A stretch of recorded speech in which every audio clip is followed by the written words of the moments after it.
ଆଜିର ଏପିସୋଡରେ ଆମମାନଙ୍କୁ ଦେଖିବାକୁ ମିଳିବ ଆକ୍ଚୁଆଲି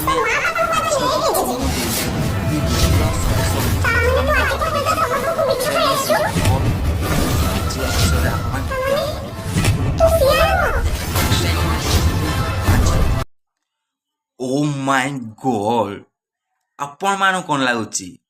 କ'ଣ ସତରେ ଆଜି ରୋହିର ଅସଲ ଚେହେରା ଘରର ସମସ୍ତଙ୍କ ସାମ୍ନାକୁ ଆସିବ, ନା ପୁଣି ସବୁଥର ପରି କିଛି ନା କିଛି ଟୁଇଷ୍ଟ ଆସିବ?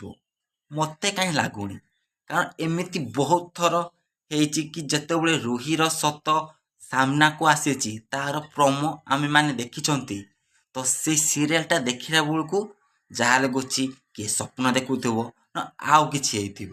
ତ ଆପଣମାନଙ୍କୁ କ'ଣ ଲାଗୁଛି, ସତରେ କ'ଣ ଏଇଟା ହବ ନା ତା ଭିତରେ ଆହୁରି କିଛି ଟୁଇଷ୍ଟ ଅଛି? ପ୍ଲିଜ୍ ମୋତେ କମେଣ୍ଟ କରି କହିବେ। ଯଦି ତ ଆଜିର ଏପିସୋଡ଼ ଯଦି ସେଇଟା ସତ ହୁଏ ଆଉ ରୋହିର ଅସଲ ଚେହେରା ସମସ୍ତଙ୍କ ସାମ୍ନାକୁ ଆସେ, ତ ଆଗକୁ ସିରିଏଲଟା ଦେଖିବାକୁ ବହୁତ ଭଲ ହେବ। ତାପରେ ବି ଯଦି ରୋହିର ସତ ସାମ୍ନାକୁ ଆସିଯିବ, ତାହେଲେ ତ ସିରିଏଲଟା ଆଗକୁ କ'ଣ ହେବ ସେଟା ବି ତ ଭାବିବା କଥା ନା। କାରଣ ରୋହିର ସତ ସାମ୍ନାକୁ ଆସିଲେ ଆଉ ଚିକିର ଅସଲ ପରିଚୟ ଯଦି ସମସ୍ତେ ପାଇଯିବେ, ତ ଖତମ, ସିରିଏଲ ତ ସେଇଠି ହିଁ ବନ୍ଦ ହେଇଯିବ ନା। ଆଗକୁ ଆଉ କ'ଣ ସିରିଏଲ କରିବେ ସେଇଟା ବି ତ କହିହେବନି ନା। ତ ମୁଁ ଭାବୁଛି ଏଇଟା କିଛି ନା କିଛି ଆ ଭିତରେ ଅଲଗା କିଛି ଟୁଇଷ୍ଟ ରହିଛି। ତ ଆକ୍ଚୁଆଲି କ'ଣ ସେଇଟା ତ ଆଜି।